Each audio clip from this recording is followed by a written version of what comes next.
The crystal glasses on the white linen tablecloths of the Portland Grand Hotel's banquet hall seemed to hum with a collective energy. It was a low, pleasant thrum of self-satisfaction, the sound of careers well spent and futures comfortably secured.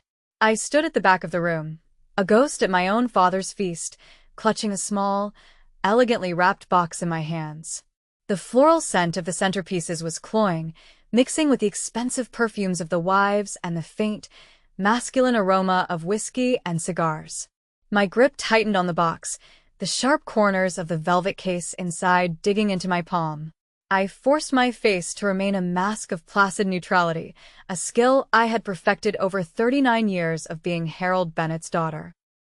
On the raised dais at the front of the room, my father, Harold Bennett himself, was in his element. At 65, he was still a formidable presence, his silver hair impeccably styled, his suit tailored to perfection. He stood at the podium, a veritable king surveying his court, his voice booming with the easy confidence of a man who had never known a day of self-doubt. He was retiring after a 40-year career as a structural engineer, a titan who had left his mark on the city's skyline. The crowd of colleagues, family, and friends hung on his every word. And of course, he was saying, his smile broadening as he gestured toward the head table, I owe everything to my boys. A wave of applause, warm and genuine, washed over the room. I watched my brothers, Thomas and James, preen under the attention. Thomas, the eldest at 42, was the picture of success. He'd built a successful law practice from the ground up, marrying a woman from an equally prominent family. He leaned back in his chair, a smug, self-satisfied smile playing on his lips, basking in the praise as if it were a sunbeam designed exclusively for him. James, 38, sat beside him, looking equally pleased. He had taken over the family construction business, Bennett and Sons Construction, and expanded it into a regional powerhouse. Dad had initially been skeptical of James's intelligence, often remarking that he had more brawn than brains, but James had turned that skepticism into a fiery determination. He'd transformed our family's small company into something my father could now boast about, a tangible legacy. Both of my brothers had given Dad the grandchildren he bragged about constantly, the heirs who would carry on the Bennett name. They had married well, built successful careers in respectable, understandable fields, and produced perfect, photogenic families. They were the golden sons, the twin pillars of his pride. And then there was me, invisible Naomi. My father's gaze swept the room, a benevolent king acknowledging his subjects. His eyes passed over me without a flicker of recognition before landing back on the crowd. My sons made me proud, he boomed, his voice swelling with emotion. The words hit the banquet hall like a cold wind. My grip on the small box in my hands tightened until my knuckles were white. I forced my face to remain neutral, to not betray the storm raging inside me. My daughter, he began, and for a heart-stopping second, a foolish, childish hope flickered within me. He paused, a theatrical beat that made the entire room lean in. He gave a small, dismissive chuckle. Well, not everyone can be a winner. The words were followed by a wave of scattered, awkward laughter. It was the kind of laughter that dies quickly, replaced by the rustle of uncomfortable shifting in seats and the clinking of forks against plates. I felt dozens of eyes, a mix of pity and morbid curiosity, flicked toward me at the back of the room.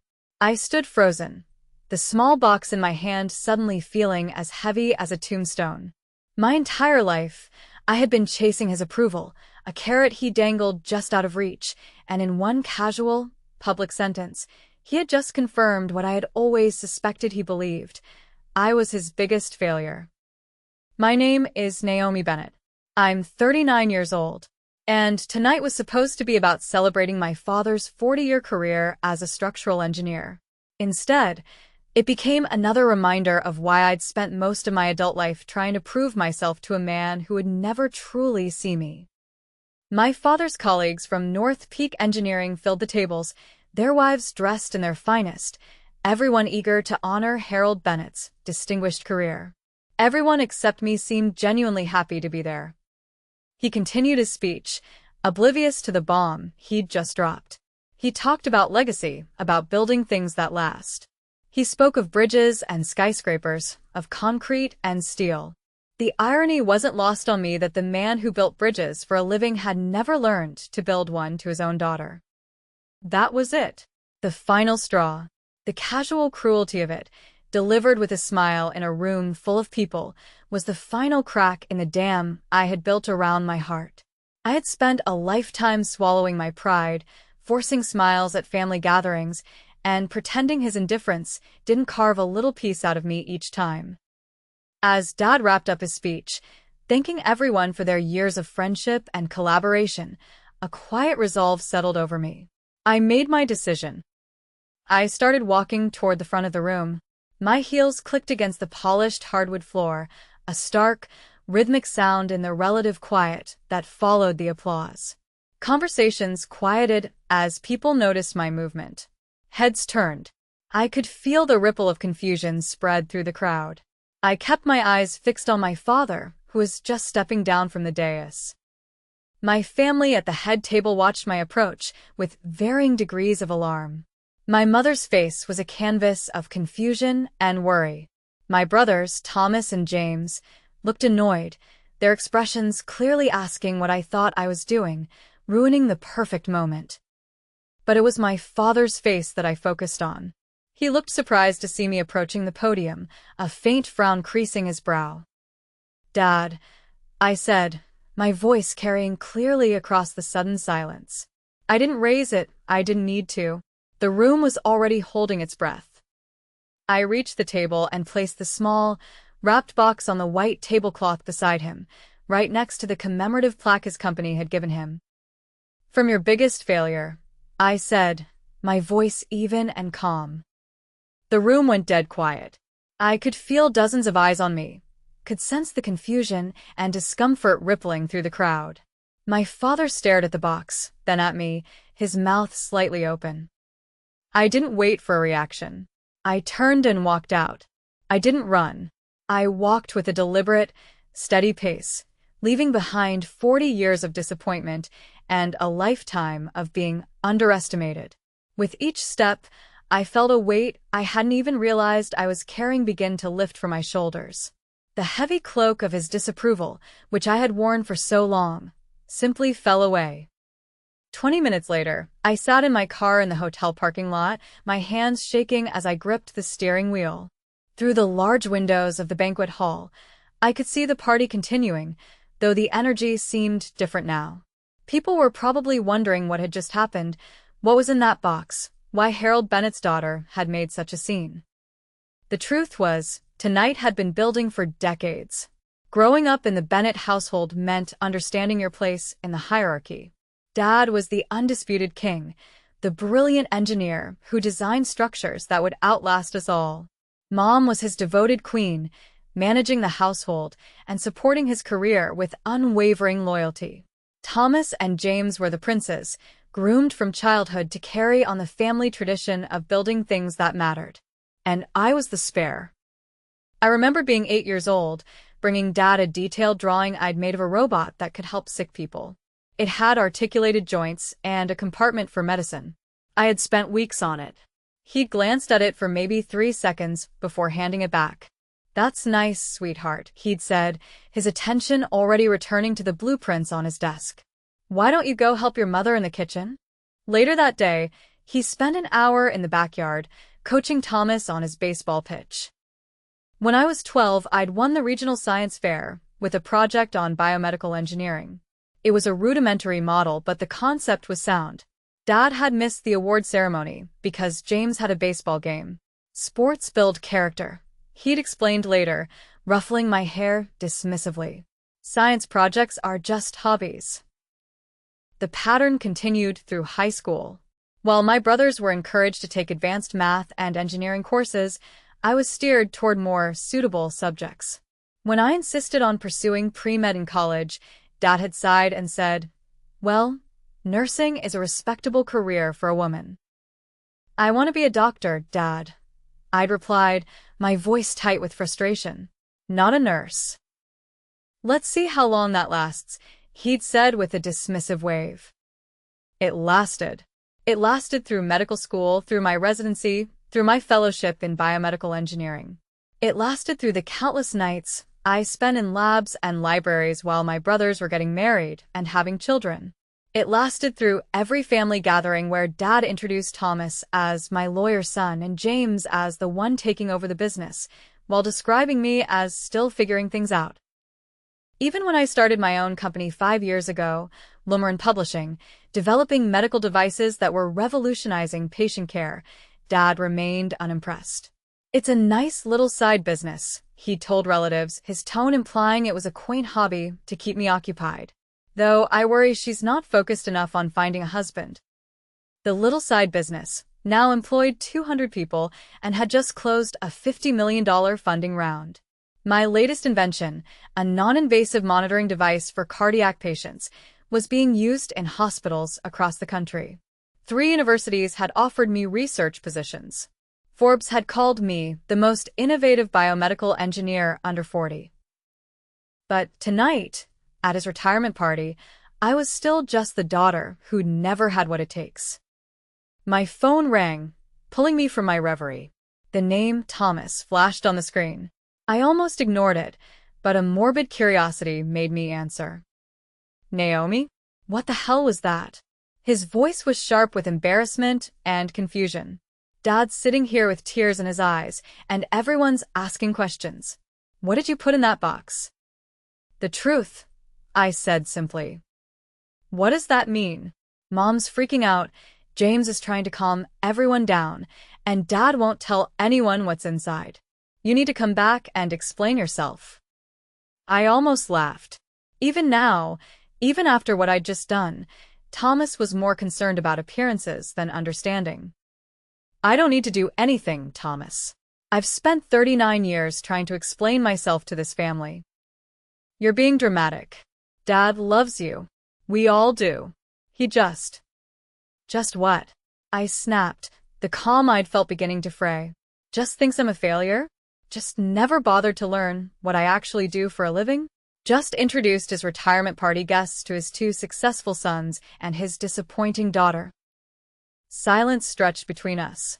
In the background, I could hear the murmur of the party continuing, though it sounded more subdued now. "He didn't mean it like that," Thomas finally said, but his voice lacked conviction. "Yes, he did," I said, my voice flat. "And you know what? It's fine. I stopped needing his approval a long time ago." Then why the dramatic exit? Why embarrass him at his own party? That was the question I'd been asking myself. Why tonight? Why now? After all these years of swallowing my pride and forcing smiles at family gatherings? Maybe it was because I'd finally realized something. I wasn't angry at Dad for not understanding my success, I said, the realization crystallizing as I spoke the words aloud. I was angry at myself for still caring whether he did. "I have to go," I told Thomas. "Naomi, wait." I hung up and started the car. As I pulled out of the parking lot, I caught a glimpse through the banquet hall windows of Dad still sitting at the head table, the open box in front of him. Even from a distance, I could see the papers scattered across the white tablecloth. I could see him holding one of the frames. Part of me wanted to know what he was thinking. Part of me wanted to go back inside and watch him read every word, see his face as he finally understood who I'd become. But a bigger part of me realized it didn't matter anymore. I'd spent decades seeking validation from a man who saw my greatest achievements as hobbies. I'd built a company that was changing lives, created technology that was saving patients across the country, earned respect from colleagues and competitors alike. I'd done all of that while waiting for my father to notice. Tonight, driving away from his retirement party, I finally stopped waiting. The box contained 3 items, each one carefully chosen to tell a story Dad had never bothered to learn. The first was the framed Forbes article with my picture and the headline about being the most innovative biomedical engineer under 40.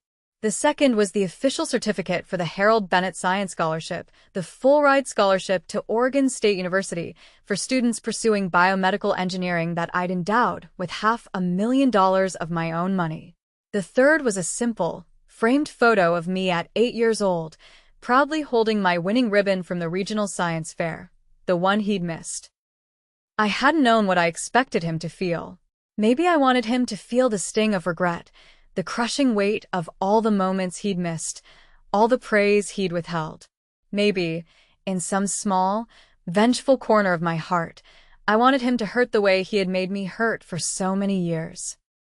3 days after the retirement party, Mom called. I was in my office at Lumarin, reviewing prototypes for our latest cardiac monitoring system, when her name appeared on my phone screen. "Naomi, honey, we need to talk." Her voice sounded tired, strained in a way I'd never heard before. "Hi, Mom. How's Dad?"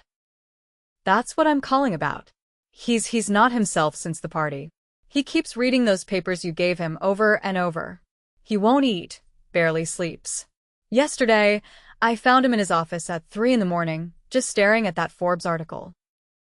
I set down my coffee, suddenly feeling the weight of what I'd done. I didn't mean to upset him, He's proud of you, sweetheart. He always has been. He just doesn't know how to show it." The familiar defense. The same words Mom had used for decades to explain away Dad's indifference. "Mom, he called me a failure. In front of 200 people. He didn't mean it that way. You know how your father is with words. He's not good at expressing emotions."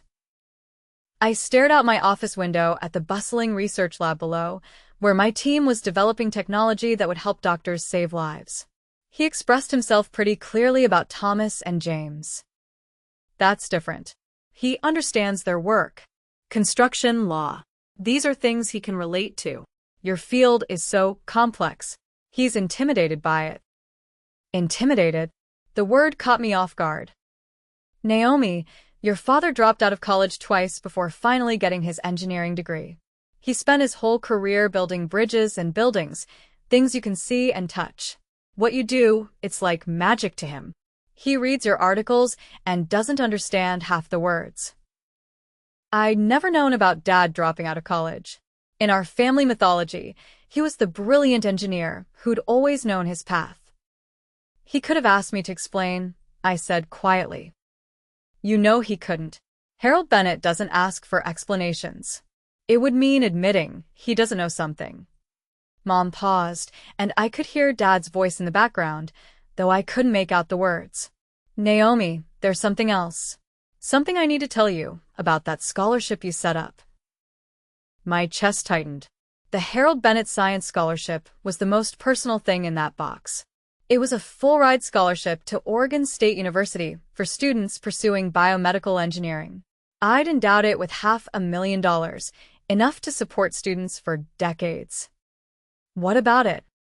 "Your father, he called the university yesterday. He wanted to make sure it was real, that you'd actually done what the certificate said. And they told him you're the largest individual donor they've ever had under 50, not just for the scholarship. Apparently, you've been funding their biomedical research lab for 3 years. Anonymous donations, until now." I closed my eyes. Those donations had been my way of giving back, of supporting the next generation of researchers. I'd kept them anonymous because I hadn't wanted recognition. I just wanted to help. "He knows about all of it now," Mom continued. "The lab has your name on it, Naomi. The Harold Bennett Biomedical Research Lab. They've been trying to thank you for years." The irony wasn't lost on me. Dad's name was on cutting-edge research he'd never understand, funded by the daughter he dismissed. "He's asking to see you," Mom said softly. "Will you come over, please?" I looked at my calendar, packed with meetings and deadlines. My company was in the middle of negotiations with 3 major hospital systems. I had a prototype deadline next week that could revolutionize emergency cardiac care. But something in Mom's voice made me pause. "I'll be there in an hour," I said. As I drove across Portland to my childhood home, I wondered what I was walking into. Was this Dad finally ready to acknowledge what I'd built? Or was it another attempt to minimize my accomplishments, to find a way to make them about him? Either way, I was done pretending his opinion mattered. The girl who desperately wanted her father's approval was gone. In her place was a woman who'd learned to validate herself. Dad was sitting in his study when I arrived, surrounded by the papers from the box. The Forbes article was spread across his desk, along with printouts that looked like they'd come from my company's website. He looked up when I walked in, and I was startled by how much older he seemed than he had 3 days ago. Naomi. His voice was hoarse, uncertain. Thank you for coming. I sat in the chair across from his desk, the same chair where I'd received countless lectures about practical career choices and realistic expectations. Today, it felt different. Today, I wasn't the little girl seeking approval. Mom said you wanted to talk. He gestured at the papers scattered around him. I've been doing some reading. About your company. About what you've accomplished. Just now? After 5 years. The question hung between us, sharp and unavoidable. Dad's face flushed slightly. I thought I knew. I thought it was a small medical supply business or something. I didn't realize. He picked up the Forbes article, shaking his head. Naomi, you've built something extraordinary. Yes, I have. My directness seemed to surprise him. He was used to me deflecting compliments, minimizing my achievements to make others comfortable. This device you invented, the cardiac monitor, the article says it saved thousands of lives. Tens of thousands, actually. The latest models are being used in emergency rooms across the country. We're expanding to Europe next year. Dad stared at me as if seeing me for the first time. How did you do it? How did you build all this? The question was so genuine, so devoid of his usual dismissiveness, that it caught me off guard. For a moment, I saw not the father who disappointed me, but an old man, genuinely trying to understand his daughter's life. Hard work. A lot of very smart people who believed in the vision. And about 15 years of your constant skepticism motivating me to prove you wrong. He winced at that last part. Naomi, let me finish. My voice was calm, but firm. I started this company because I saw problems in healthcare that needed solving. Patients were dying because existing monitoring equipment was too expensive, too complex, or too unreliable. I knew I could build something better. I gestured to the Forbes article on his desk. That device has a 98% accuracy rate and costs 1/3 of what similar equipment used to cost. It's not about the money or the recognition. It's about the emergency room doctor in rural Montana who can now diagnose heart attacks in patients who would have died 20 years ago. Dad's eyes were filling with tears. I had no idea. I never bothered to learn. No, you didn't. You dismissed it as a hobby, just like you dismissed everything else I ever cared about. I was wrong. The words came out barely above a whisper. I was so wrong, and I don't know how to fix it. I studied his face, looking for signs of the manipulation I'd grown so used to, but all I saw was genuine remorse and something that looked like awe. Dad, do you know what I wanted most when I was growing up? He shook his head. I wanted you to ask me about my day just once. I wanted you to show up to one of my science fairs, to read one of my school papers, to act like what I was doing mattered to you. It did matter. You mattered. I didn't know how to connect with you. Your brothers were so much like me, and you were so, he searched for the word, different. Brilliant, he finally landed on. You were brilliant in ways I couldn't understand. It intimidated me. The admission hung in the air between us, raw and honest in a way our family had never been. There's something else, Dad said, reaching for a manila folder I hadn't noticed before. I've been making some calls since the party, learning about things I should have known years ago. He opened the folder and pulled out a stack of papers, press releases, medical journal articles, university announcements, all featuring my name and work. Did you know you've been nominated for the National Medal of Technology and Innovation? He held up an official-looking document. The White House, Naomi. The President wants to recognize your contributions to American innovation. I had known, actually. The notification had come last month, and I'd been too busy with product launches to think much about it.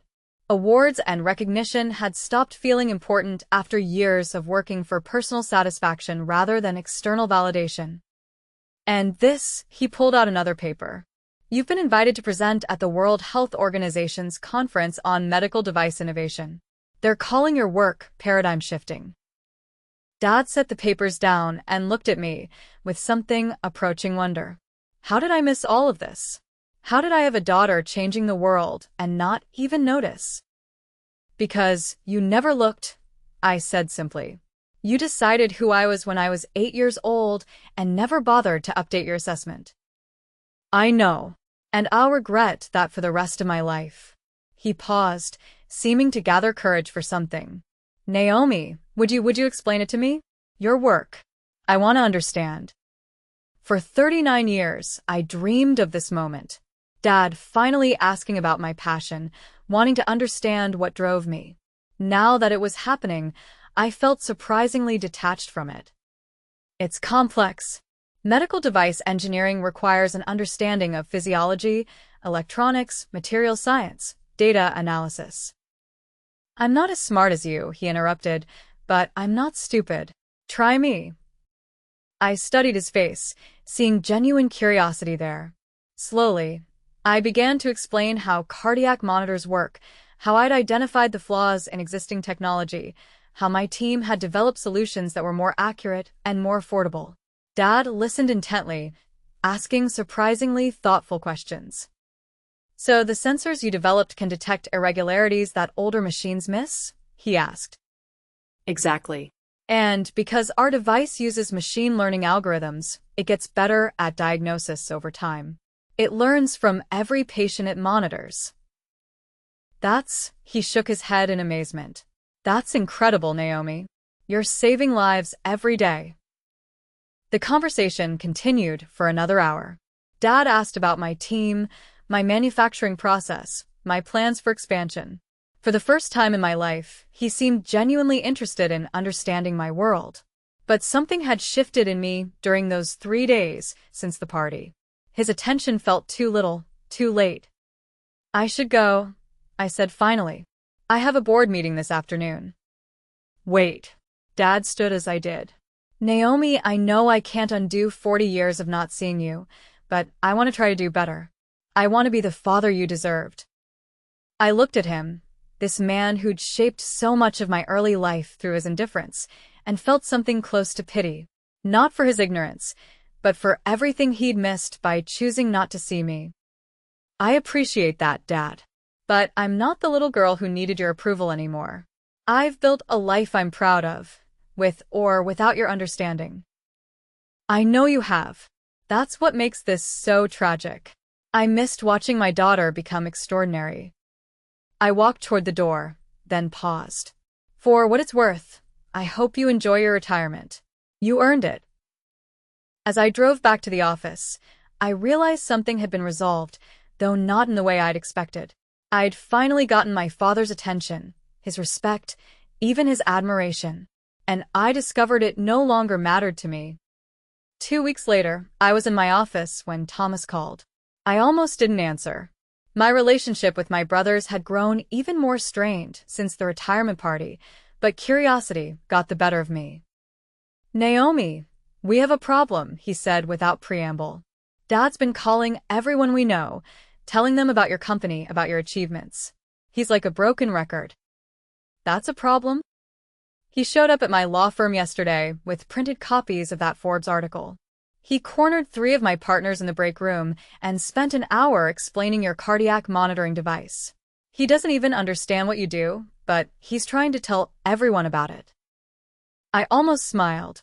Dad, who'd never shown interest in my work, was now apparently its biggest advocate. He did the same thing at James's office, Thomas continued, and at his golf club and at Mom's book club. He's driving everyone crazy, Naomi. He's become obsessed. With what? With you. With making sure everyone knows how successful his daughter is. It's like he's trying to make up for 40 years of not bragging about you by doing it all at once. I leaned back in my chair, processing this. Dad, who'd introduced me as still figuring things out for most of my adult life, was now apparently my unofficial publicist. "There's more," Thomas said. "He wants to throw you a party. A celebration of your achievements. He's already called the country club, started making a guest list. He wants to invite everyone from the retirement party and formally, I don't know, apologize?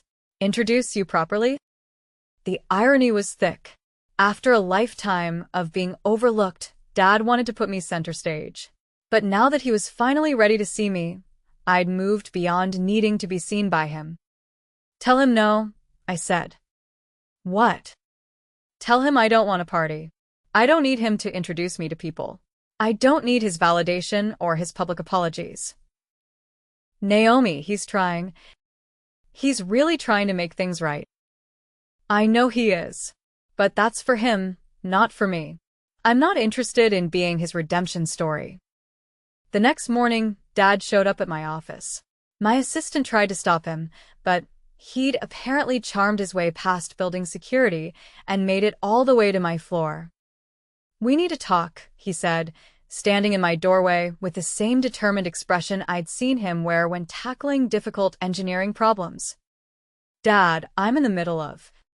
"I know you don't want the party," Thomas told me, "but I need you to understand something."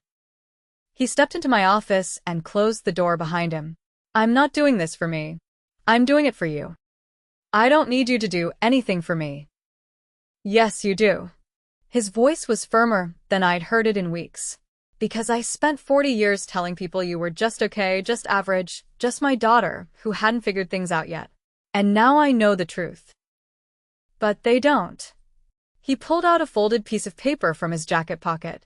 "Do you know what this is?" I shook my head. "It's a list of every person I told that you were wasting your time with science projects. Every colleague I complained to about your impractical career choices. Every family friend I told not to take your work seriously." His voice cracked slightly. "It's a long list, Naomi, and I owe it to you to set the record straight with every single person on it." I stared at the paper, understanding finally dawning. This wasn't about his guilt or his need for redemption. This was about repairing the damage he'd done to my reputation, to how people saw me. "I spent decades undermining you without even realizing it," he continued. "Let me spend whatever time I have left building you up." For the first time since the retirement party, I felt my emotional armor crack slightly. Not because I needed his help, but because I finally understood the depth of what he was trying to repair. "Okay," I said quietly, "but we do this my way." Dad's face lit up with relief and gratitude. "However you want it." Looking at him in that moment, I realized that my revenge had been more complete than I'd intended. I'd wanted him to see me, and now he couldn't see anything else. I'd wanted him to understand what he'd missed, and now he was drowning in regret. I'd wanted him to acknowledge my success, and now he was desperate to proclaim it to anyone who would listen. But somehow, his recognition felt less important than the journey I'd taken to earn it. The best revenge, I realized, had been building a life so successful that his opinion of it had become irrelevant. Everything else was just epilogue. As I worked alongside my father to plan an event that would properly introduce me to his world, I couldn't help but reflect on the strange turn my revenge had taken. From a moment of anger to an opportunity for healing, even if the healing was more for him than for me.